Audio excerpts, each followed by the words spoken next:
ಧಾರ್ಮಿಕ ಸ್ವಾತಂತ್ರ್ಯವನ್ನ ಮತಾಂತರ ನಿಷೇಧ ಕಾಯ್ದೆ ಕಿತ್ತುಕೊಂಡಿದೆ. ಧಾರ್ಮಿಕ ಸ್ವಾತಂತ್ರ್ಯ ಹಕ್ಕು ಸಂರಕ್ಷಣಾ ವಿಧೇಯಕ ಎಂದು ಸರ್ಕಾರ ಹೆಸರು ಕೊಟ್ಟಿತ್ತು.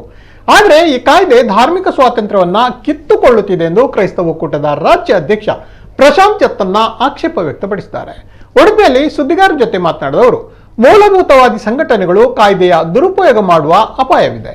ಮನೆಯಲ್ಲಿ ಪ್ರಾರ್ಥನೆ ಮಾಡುವುದಕ್ಕೆ ಅನುಮತಿ ಪಡೆಯಬೇಕಾ? ಶಾಲೆಯಲ್ಲಿ ಕ್ರಿಸ್ಮಸ್ ಆಚರಿಸುವುದಕ್ಕೂ ಸಂಘಟನೆಗಳು ಅಡ್ಡಿಪಡಿಸುತ್ತಿವೆ. ಮೇಲ್ನೋಟಕ್ಕೆ ಮತಾಂತರ ಎನ್ನುವುದು ದೊಡ್ಡ ಕ್ರಿಮಿನಲ್ ಅಪರಾಧ ಎಂದು ಬಿಂಬಿಸಲಾಗಿದೆ. ಮತಾಂತರವಾದ ವ್ಯಕ್ತಿಯ ಬಗ್ಗೆ ಯಾರು ಬೇಕಾದರೂ ದೂರು ಕೊಡಬಹುದು. ಆತನ ಸಹೋದ್ಯೋಗಿ, ಸಹವರ್ತಿ ಯಾರು ಬೇಕಾದರೂ ದೂರು ದಾಖಲಿಸಬಹುದು. ಇದರಿಂದ ಕಾಯ್ದೆಯ ದುರುಪಯೋಗ ಆಗುವ ಅಪಾಯವಿದೆ. ಸಂಸದ ತೇಜಸ್ವಿ ಸೂರ್ಯ ಘರ್ ವಾಪಸಿ ಬಗ್ಗೆ ಹೇಳಿಕೆ ಕೊಡ್ತಾರೆ. ಅದಕ್ಕಾಗಿ ವಾರ್ಷಿಕ ಯೋಜನೆಗಳನ್ನ ಹಾಕಬೇಕು ಎನ್ನುತ್ತಾರೆ. ಅಲ್ಪಸಂಖ್ಯಾತರನ್ನ ಗುರಿಯಾಗಿಟ್ಟುಕೊಂಡು ಇಂತಹ ಹೇಳಿಕೆ ಕೊಡಬೇಡಿ. ಆಮಿಷದ ಮತಾಂತರವನ್ನ ನಾವಾಗಲಿ ಧರ್ಮಗ್ರಂಥ ಬೈಬಲ್ ಆಗಲಿ ಒಪ್ಪುವುದಿಲ್ಲ ಎಂದರು.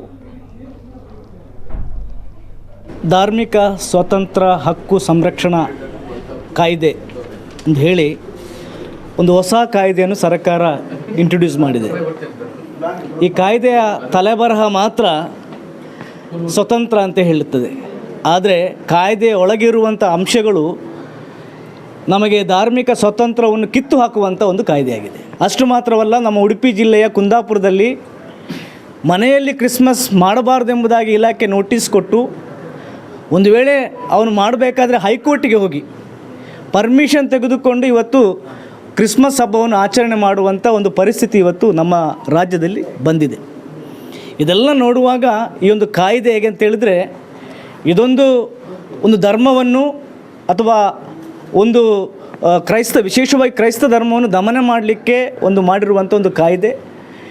ಇದು ದುರುಪಯೋಗ ಆಗ್ತದೆ ಹೇಗೆ ಅಂತ ಹೇಳಿದರೆ, ಇದರಲ್ಲಿ ಈ ಕಾಯ್ದೆಯಲ್ಲಿ ಹೇಳ್ತದೆ, ರಕ್ತ ಸಂಬಂಧಿ ಮಾತ್ರ ಅಲ್ಲ, ಅವನ ಸಹೋದ್ಯೋಗಿ ಅಥವಾ ಯಾರೂ ಕೂಡ ದಾರಿಯಲ್ಲಿ ಹೋಗುವ ಕೂಡ ಅವನನ್ನು ಮತಾಂತರ ಮಾಡಿದ್ದಾರೆ ಎನ್ನುವಂಥ ಒಂದು ದೂರನ್ನು ದಾಖಲೆ ಮಾಡ್ಬೋದು. ಈ ಸಮಯದಲ್ಲಿ ಅವರನ್ನು ಯಾವುದೇ ವಿಚಾರಣೆ ಇಲ್ಲದೆ ಒಳಗೆ ಹಾಕ್ಬೋದು. ತದನಂತರ ಕೋರ್ಟಿಗೆ ಹೋಗಿ ಅವನು ತನ್ನ ನಾನು ಮಾಡಲಿಲ್ಲ ಎನ್ನುವಂಥದ್ದು ಅದು ಪ್ರೂವ್ ಮಾಡಬೇಕಾಗತ್ತೆ. ಸೊ ಇದೆಲ್ಲ ನೋಡುವಾಗ ಈ ಒಂದು ಕಾಯ್ದೆಯಲ್ಲಿ ತುಂಬ ಲೂಸ್ ಪೋಲ್ಗಳಿದೆ. ಇದೆಲ್ಲ ತೆಗೆದುಹಾಕಬೇಕು ಮತ್ತು ಈ ಕಾಯ್ದೆ ರದ್ದುಪಡಿಸಬೇಕು.